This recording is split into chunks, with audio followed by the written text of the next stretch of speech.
Hello and welcome. You're watching Business Today TV. This is Market Today and I'm Sakshi Batra. Here is where we will discuss the latest cues from the D Street, starting from the benchmark indices to sectoral action and all the stocks that are buzzing in trade. We'll get you expert views to find out where exactly are opportunities emerging for you as equity investors. Well, the markets have been subdued and they are now drifting towards about 65,195 odd levels currently for the Sensex. It's 340 odd points. It's off the day's low point for sure, but still about half odd percent of a decline can be seen on both the Nifty 50 and the Sensex as well. The Nifty is back above 19,350 levels as well. It's down still about 90 odd points.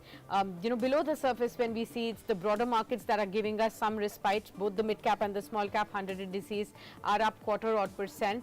The Nifty Bank is down in trade, largely led by the pressure from the the private banks and the financials. Is the PSU banks that are, however, doing well. If you see, the Nifty Bank has also come up from the day's low point, but it's been choppy rather. The PSU banks are up 1.4%, almost towards the day's high level. And apart from this, it's the consumer durable space that is buzzing. Rest of the sectors, realty, metals, autos, financial services, banks, healthcare, IT, all of them are actually down and under pressure in today's trading action. The top gainers in today's trading action, mixed basket. You can see some Adani stocks that are buzzing in trade on the Nifty gainers front. So you have Adani Enterprises, Adani Ports up in the green. From the consumer durable space, it's Titan that's hovering near 3,063 odd levels at 1.8% up in today's trading action. Some of the other movers as far as the Nifty gainers are concerned include SBI, HDFC Life and Bajaj Auto as well. But time to welcome our guest on the show. Mr. Nipun Mehta joins in, well-known market expert, and you've heard him multiple times on our channel. Welcome, sir, and thank you so much for taking the time out for this discussion. I want to understand from you, what do you make of the larger consolidation that we've been witnessing for a week or 10 days or so in the markets, and of course with the kind of global setup which is rather not very supportive at this point in time, and how do you see the market outlook from here? Good afternoon, Sakshi, and thanks for having me on the show. I think Indian markets on the one side, backed by fundamentals, backed by earnings, backed by positive management outlook, backed by the fact that a lot of companies have reduced operating costs or saved operating costs over the last 2 or 3 years. They've brought down their cost of borrowing over a period of time. I think a lot of these factors add to that. The extent of FDI that's flowing in is something that's clearly supporting the Indian markets. Global concerns do exist in terms of higher inflation, higher interest rates, and interest rates potentially going higher up, leading to probably further currency volatility that could be there globally. But I think clearly the fundamentals that present themselves as far as the domestic economy is concerned in terms of higher tax collections, both direct and indirect tax, as well as clearer visibility of better corporate earnings going ahead is something that's ensuring that the markets sustain themselves. Them being range bound is something which is good, which is positive, which is ensuring that there is consolidation at these current levels. And I think a lot of the investors will take it if there is that range bound movement rather than any sign of weakening, at least for the current moment, given the extent of movement, positive movement in mid caps and small caps. Markets do seem to be sustaining themselves within that positive range, within that limited range, and ensuring that some stocks keep moving up. Okay. The theme that I wanted to discuss with you is the defense theme. Most of the PSU defense stocks have been on a sharp run up, and we are seeing many of them even give returns of up to 40-45% odd in just the last 3 odd trading sessions as well. And of course this also makes sense because this coincides with India's Chandrayaan 3 mission, which will make India the 4th country in the world to safely land a spacecraft on the moon, and the mission does have a lot of potential to also attract investment and boost India's space missions going forward from here, and therefore we can see India's sentiments pretty much attached to this mission right here. We've seen the Vikram lander successfully separate from the spacecraft today. And so here's a big congratulations to all our scientists working at ISRO. And how the common man gets linked also with this is something that we will try and understand. A lot of companies in the listed space are linked with the Chandrayaan 3 mission as well.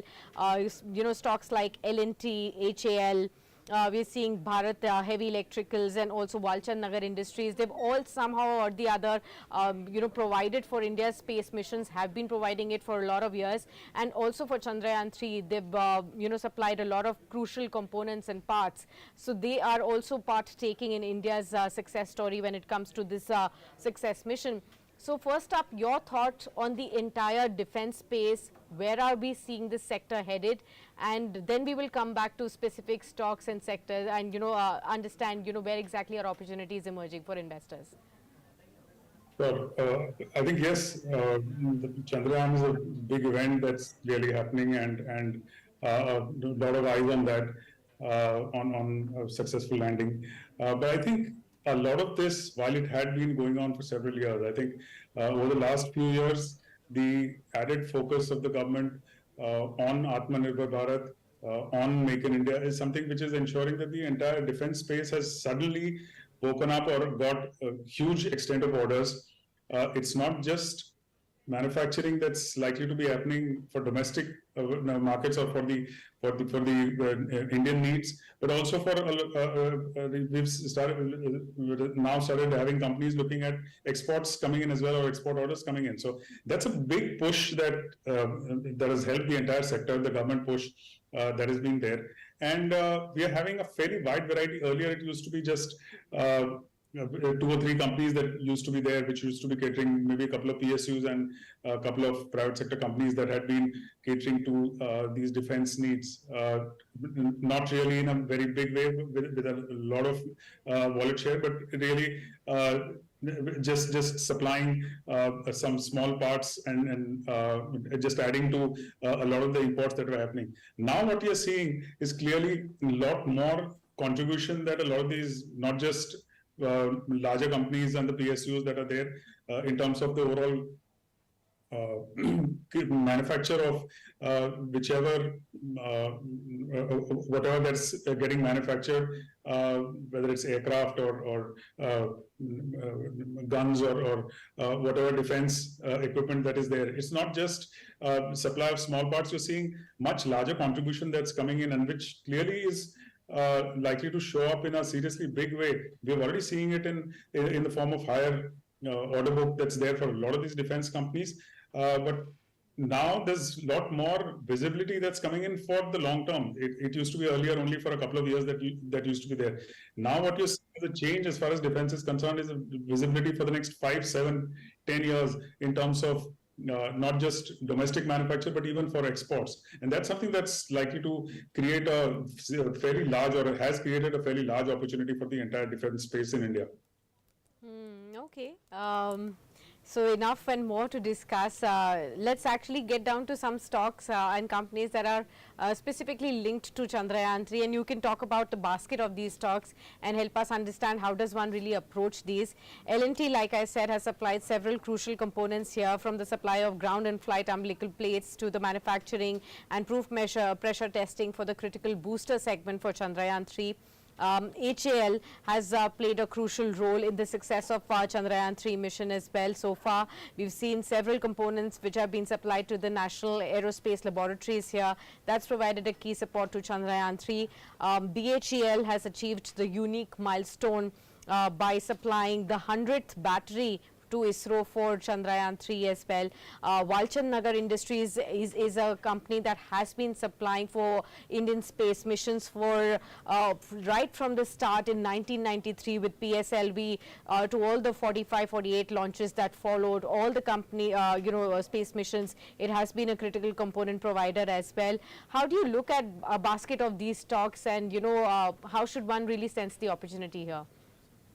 So Sakshi, it's now, while since we're talking of Chandrayaan, obviously these 3 or 4 companies really come to mind in terms of the contributors for a lot of the components and other parts that are there. But I think what a success of this kind of a launch is something which gives a huge booster to all of these companies that have successfully supplied these components, not just in terms of future orders, but also a lot of export orders from other countries which are actually doing a similar activity in terms of launches. So it's a big boost as far as some of these companies are concerned. But I think what needs to be looked at is as a much larger picture in terms of not just the launch of the Chandrayaan, but a lot of the defense orders in terms of aircraft, helicopters, a lot of the defense equipment that is there, which a lot of these companies are getting on the one side. On the other side, there are a lot of software companies which have not also started contributing or started getting fairly large orders. Which are benefiting, and do keep in mind that some of these orders are fairly large, fairly significant. Yes. Add to that India has been a sort of software has software as one of the specialities. You've seen a lot of other companies, other countries where there is significant defense spending, also taking benefit of a lot of these software spends that are there. So I think it's an all-round benefit that the entire defense ecology is apparently getting in terms of order flow and order book. Okay, understood. So moving on from Chandrayaan, but largely let's focus on the large defense space now. Let's talk 2 or 3 shipbuilding stocks which have been on the move in the last 2 or 3 sessions, particularly GRSE, that is Garden Reach Shipbuilders, even Cochin Shipyard and Mazikon Dock. All of these have been on a strong run-up, especially Garden Reach and Cochin have just moved very, very sharply in the last 2 or 3 odd sessions, rising up to almost 42 odd %. Even now Cochin Shipyard is holding on to those gains despite the overall subdued in the markets. So you can see an 8% rise on this one. Garden Reach just about 1% up, but it had moved sharply, like, about 18% yesterday. So Mr. Mehta, if you could help us understand what are the opportunities in the shipbuilding space and how should one look at these particular stocks then? So again, India had been, if you go back several years, more active as far as shipbreaking was concerned, and shipbuilding was not something that you really had as a activity or as a company which would have a significantly large order book. Some of these companies are old. Look at, let's say, a Cochin Shipyard, or some of these companies are old. Even Mazgaon, which of course got listed recently, but has been around for quite some time.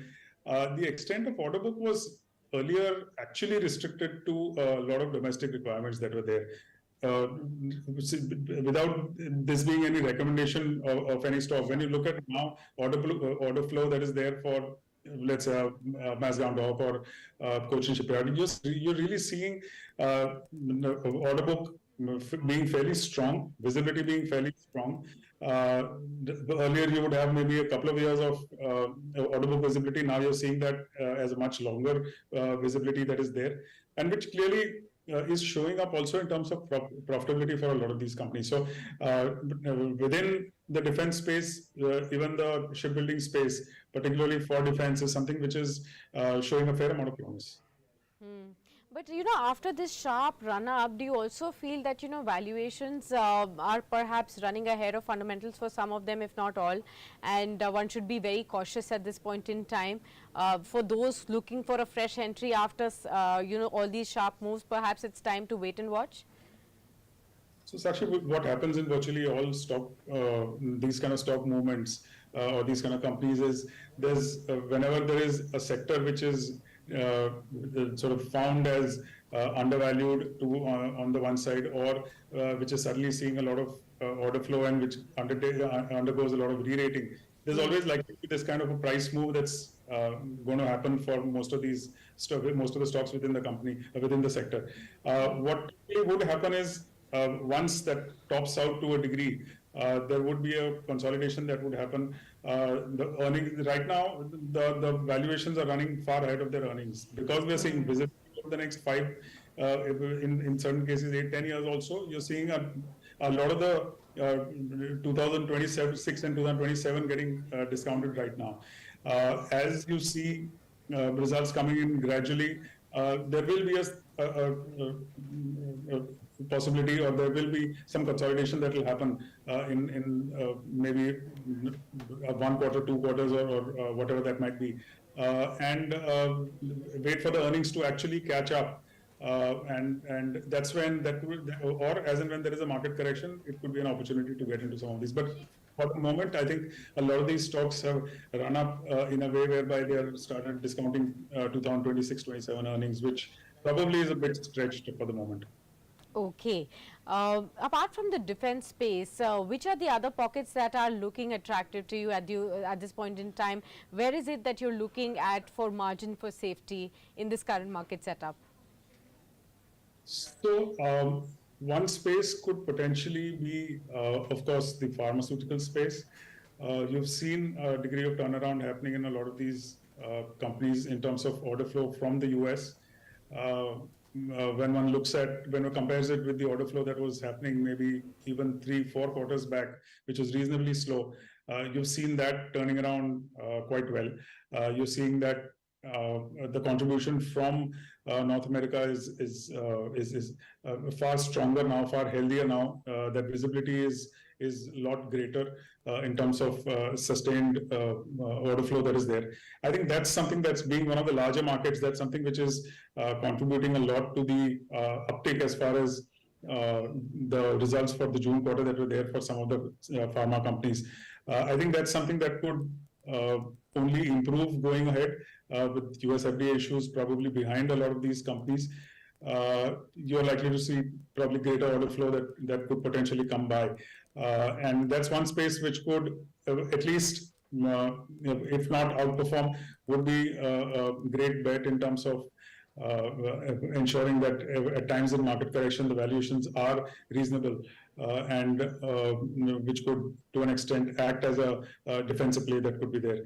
The other sector which, again, is showing a fair amount of promise, again, is automobiles. We've seen sort of outperformance very selectively in terms of certain segments. Whether we talk of two-wheelers, where there could be a good run-up as far as maybe in certain companies domestic sales are concerned, in other companies export sales are concerned. So intermittently, while it not being very consistent, intermittently we are seeing sort of good volumes or good sales that are happening as far as two-wheelers, passenger vehicles, commercial vehicles is concerned.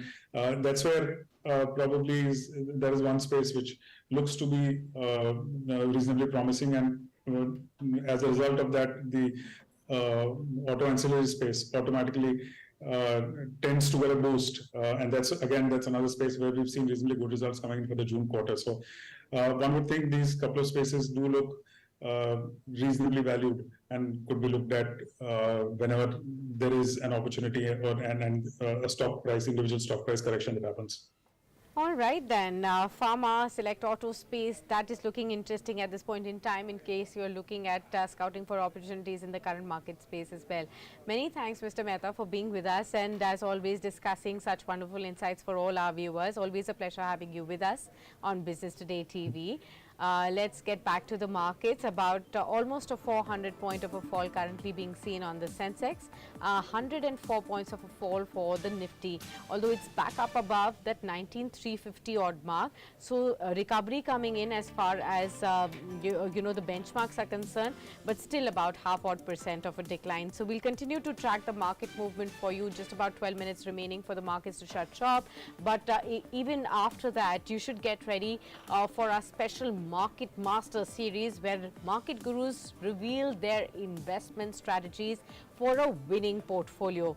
So you can join us the coming Monday, that's 21st of August, with Nilesh Shah, Managing Director, Kotak Mahindra Asset Management Company, to get his market insights and in-depth market analysis. You can also send us your queries on this number that's flashing on your screen, 730-308-0488.